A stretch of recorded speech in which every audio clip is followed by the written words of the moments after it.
Hello everyone, स्वागत है आप सभी का हमारे यूट्यूब चैनल स्टडी विद कविता में। तो गाइस, जैसा कि आप सबको पता है कि मैं एमए सोशियोलॉजी और बीए सोशियोलॉजी का क्लास चलाती हूँ अपने वीडियो के थ्रू। तो अगर आप मेरे वीडियो देख रहे होंगे तो आपको पता होगा हमने MA first semester, second semester, third semester और फोर्थ सेमेस्टर का वीडियो बना के अपने यूट्यूब चैनल पर अपलोड किया है, जिसमें अभी मैं थर्ड सेमेस्टर का वीडियो बना रही हूँ। तो मैं हर सेमेस्टर का पेपर वाइज वीडियो बना के डालती हूँ, जैसे फर्स्ट सेमेस्टर का first paper, second paper, third paper और फोर्थ पेपर।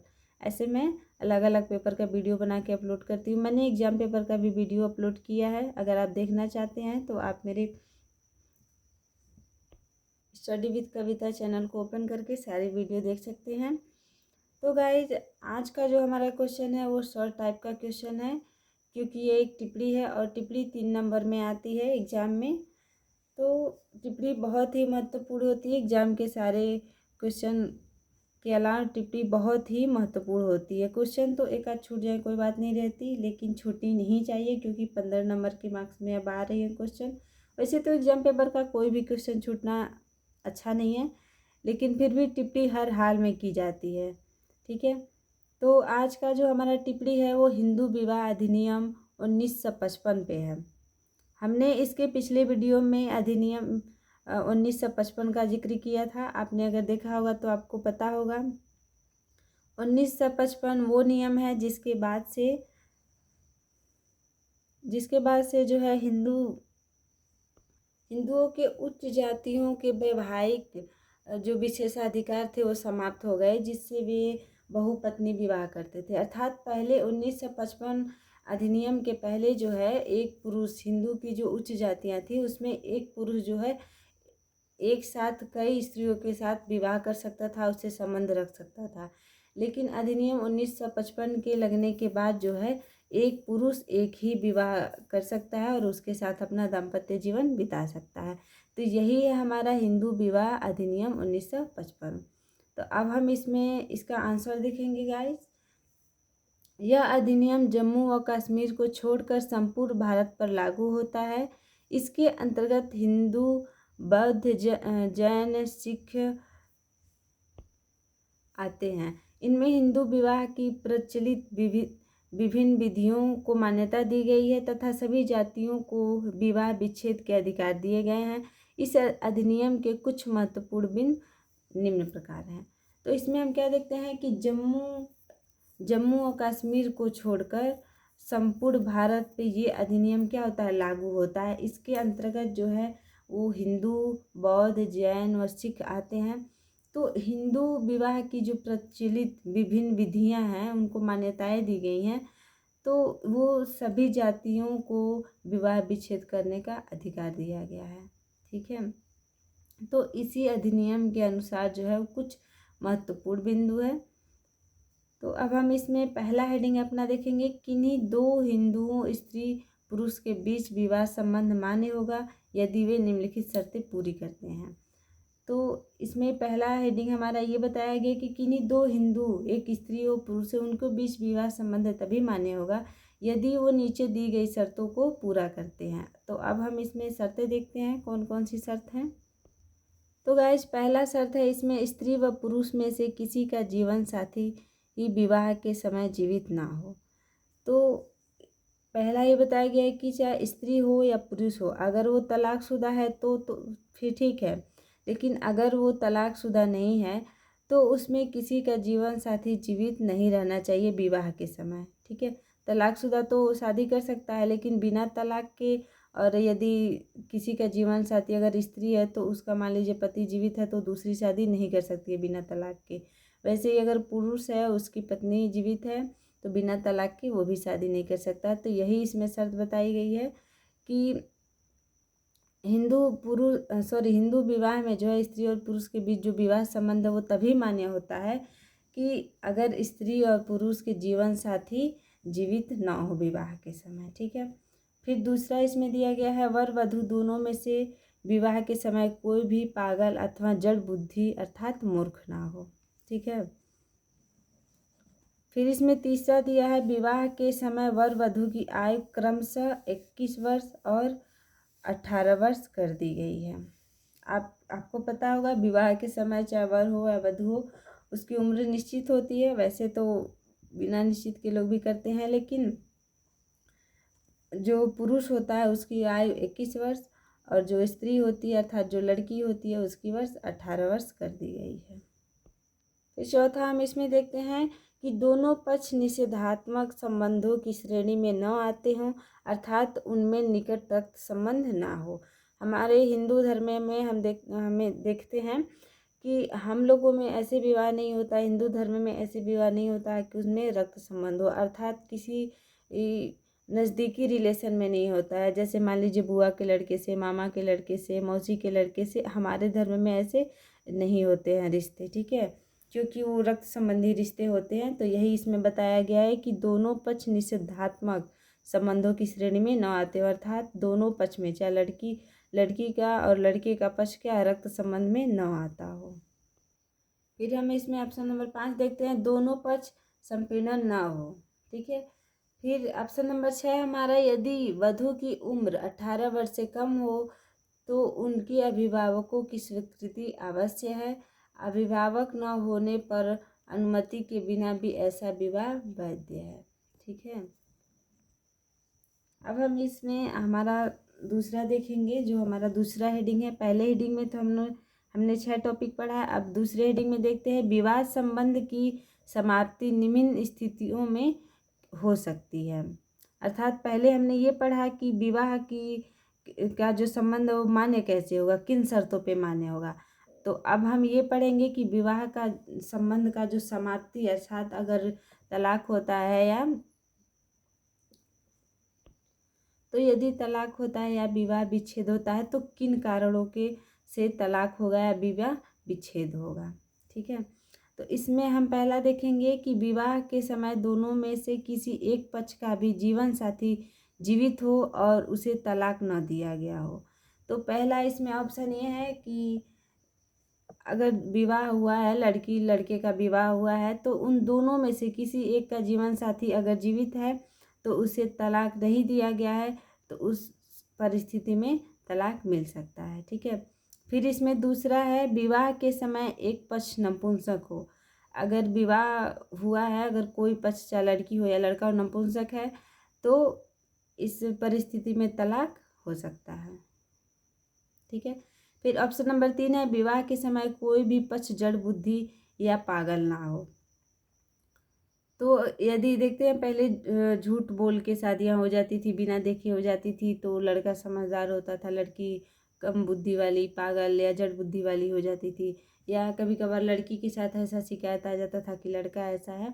तो इन परिस्थितियों में अगर किसी एक पक्ष में कोई शिकायत है तो इन परिस्थितियों में तलाक हो सकता है।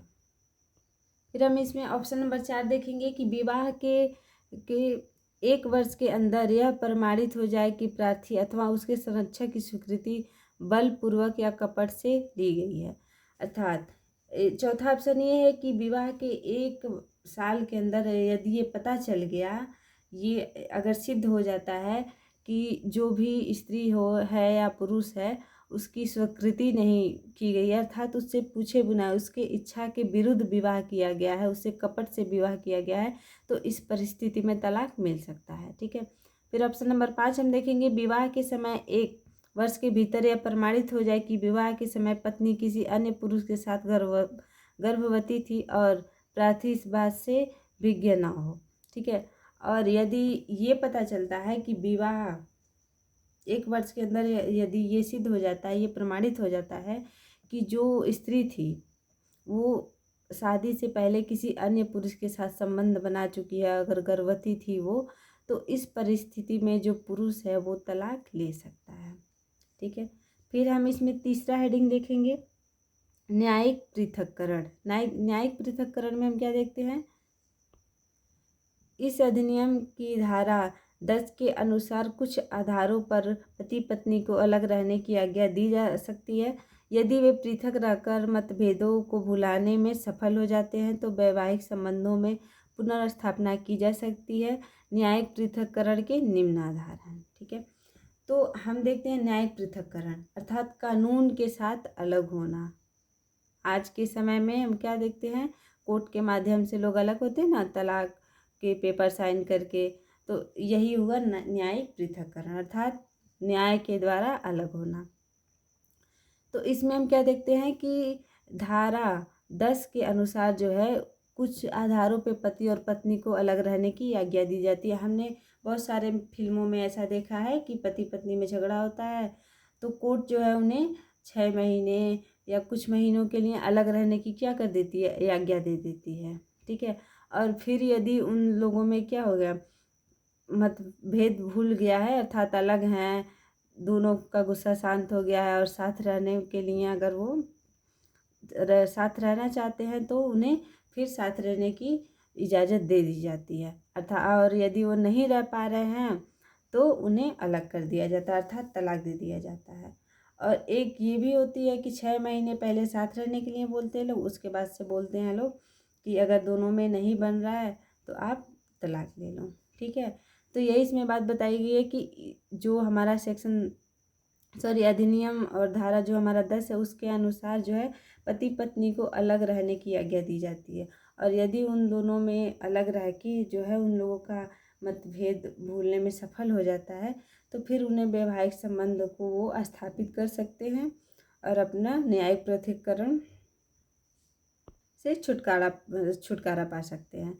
तो हमें इसमें क्या देखना है कि न्यायिक पृथक्करण के जो निम्न आधार हैं, अर्थात जो है न्यायिक जो पृथक्करण अर्थात कानून के रूप से जो तलाक है वो किन शर्तों पे मिलेगा, ये हम देखना चाहते हैं किस आधार पे मिलेगा। ठीक है। इसमें हम पहला देखेंगे, प्रार्थी को यदि दूसरे पक्ष के बिना किसी उचित कारण के प्रार्थना पत्र देने के 2 वर्ष पूर्व से छोड़ दिया हो। अर्थात इसमें कानूनी तौर पे कब पृथक्करण का अर्थात तलाक की अनुमति मिलेगी कि यदि जो प्रार्थी पीड़िता है, चाहे वो स्त्री हो या पुरुष हो, तो दूसरे पक्ष वाले, लड़की है तो लड़के पक्ष वाले यदि मान लीजिए उसे बिना कोई उचित कारण बताए और 2 साल पहले उसे छोड़ दिए हो तो इस स्थिति में उसे न्यायिक तलाक मिल सकता है। फिर हम देखते हैं जो दूसरा हमारा टॉपिक है, प्रार्थी के साथ दूसरे पक्ष द्वारा क्रूरता से व्यवहार किया जाता हो। तो इसमें हम क्या देखते हैं कि जो प्रार्थी है अर्थात जो पीड़िता है उसके साथ दूसरे पक्ष वाले अगर उसके साथ क्रूरता का व्यवहार करते हैं तो इस स्थिति में उसे न्यायिक पृथक्करण मिल सकता है। ठीक है। फिर ऑप्शन नंबर 3 है हमारा, देखते हैं कि प्रार्थना पत्र देने के 1 वर्ष पूर्व से दूसरा पक्ष असाध्य कष्ट रोग से पीड़ित हो। फिर ऑप्शन नंबर 4 है, इसमें दूसरे पक्ष को कोई ऐसा संक्रामक रोग हो जो प्रार्थी के संसर्ग से न हुआ हो। अर्थात कई बार हम देखते हैं कि विवाह के बाद ऐसा पता चलता है कि लड़के को कोई बहुत बड़ी बीमारी है या लड़की को कोई बहुत बीमारी है, तो इस स्थिति में वो कानून से विवाह विच्छेद करा सकता है अपना, अर्थात तलाक ले सकता है ये दिखा के कि ये पहले से क्या है, रोगी है, संक्रमित है, विवाह के बाद ऐसा पता चला है, तो इस स्थिति में वो तलाक ले सकता है। फिर इसमें दिया है ऑप्शन नंबर 5 है, यदि दूसरा पक्ष प्रार्थना पत्र देने के 1 वर्ष पूर्व से पागल हो, अर्थात जब तक याचिका नहीं गई है, तलाक की बात जो है वो अदालत तक में नहीं पहुंची है और उससे पहले वो व्यक्ति जो है वो 1 वर्ष के पहले से वो क्या है, पागल है, विवाह के पहले से पागल है, विवाह के बाद ऐसा पता चला है, तो इस स्थिति में उसे कानूनी तलाक मिल सकता है। फिर इसमें दिया है, यदि दूसरे पक्ष ने, ऑप्शन नंबर 6 हमारा, यदि दूसरे पक्ष ने विवाह के बाद अन्य व्यक्ति के साथ संभोग किया हो।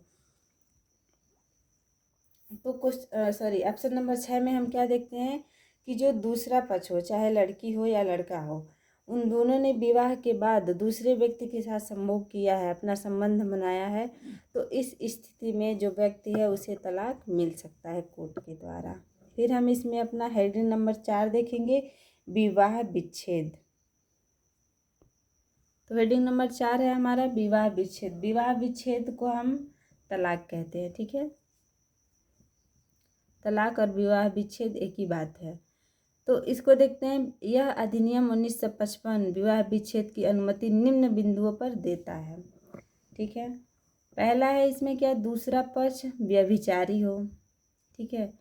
फिर इसमें दिया ऑप्शन नंबर 2 है, दूसरे पक्ष ने धर्म परिवर्तन कर लिया हो। यदि दो व्यक्तियों का विवाह हुआ है, चाहे लड़की हो या लड़का हो, तो यदि लड़के ने धर्म परिवर्तन कर लिया हो, चाहे लड़की ने धर्म परिवर्तन कर लिया हो, तो इस स्थिति में वो तलाक ले लेते हैं, विवाह विच्छेद कर लेते हैं, ठीक है। फिर तीसरा इसमें दिया, दूसरा पक्ष अध्याय असाध्य कुष्ठ रोगी हो। यदि दोनों जो दंपति हैं उसमें से कोई एक जो है वो असाध्य बहुत कुष्ठ रोगी है, बहुत ज़्यादा रोगी है, बीमार है, तो इस स्थिति में वो तलाक ले सकता है। फिर ऑप्शन नंबर 4 इसमें दिया है, दूसरा पक्ष सन्यासी हो गया हो। अगर स्त्री पुरुष दो लोग हैं, दोनों में से कोई एक सन्यासी हो गया है तो उसमें तलाक ले सकते हैं। फिर ऑप्शन नंबर 5 है, इसमें पिछले 7 वर्षों से दूसरा पक्ष लापता हो गया हो या जीवित न सुना गया हो। अर्थात ऐसा बहुत लोग में देखने को मिलता है कि वो कई साल से लापता हो जाते हैं। जब पुरुष हो कई साल से लापता हो गया हो, स्त्री घर में हो, या स्त्री कई साल से लापता हो गई हो, पुरुष घर में हो, तो इस स्थिति में अगर 7 वर्ष से ज़्यादा दिन हो जाता है या 7 वर्ष हो जाता है तो वो विवाह विच्छेद कर सकते हैं, अर्थात तलाक ले सकते हैं। फिर इसमें ऑप्शन नंबर 6 है, दूसरे पक्ष ने न्यायिक पृथक्करण के 1 वर्ष या उससे अधिक अवधि के बाद तक पुनः सहवास न किया हो। अर्थात जो न्यायिक पृथक्करण तभी मिलेगा कि वो 1 वर्ष या उससे अधिक अवधि के बाद तक उन्हें एक साथ न रहा हो, तब उसको तलाक मिल सकता है। फिर इसमें दिया है ऑप्शन नंबर 7 है, दूसरे पक्ष ने दाम्पत्य अधिकारों को पुनः स्थापना की डिग्री हो जाने के 2 वर्ष बाद तक अमल न किया गया हो। अर्थात जो वैवाहिक दंपति होता है उसने अगर अपने दाम्पत्य अधिकार जो होते हैं, पत्नी का अधिकार, पत्नी का अधिकार, उसकी स्थापना के बाद भी अगर पति पत्नी हो गए हैं उसके बाद भी वो 2 वर्ष तक जो है उस पर अमल नहीं करते हैं तो उस स्थिति में तलाक ले सकते हैं। फिर है पति बलात्कार, गुदा मैथुन अथवा पशुगमन का दोषी हो, और इस स्थिति में भी तलाक ले सकती है कोई स्त्री जब उसका पति क्या हो, बलात्कारी हो या पशुओं का गमन करता हो। तो गाइज ये था हमारा क्वेश्चन। आशा करती हूँ आप सभी को अच्छे से समझ आया होगा, और वीडियो अगर पसंद आई हो तो वीडियो को लाइक और चैनल को सब्सक्राइब ज़रूर करें। मिलती हूँ नेक्स्ट वीडियो के साथ। बाय।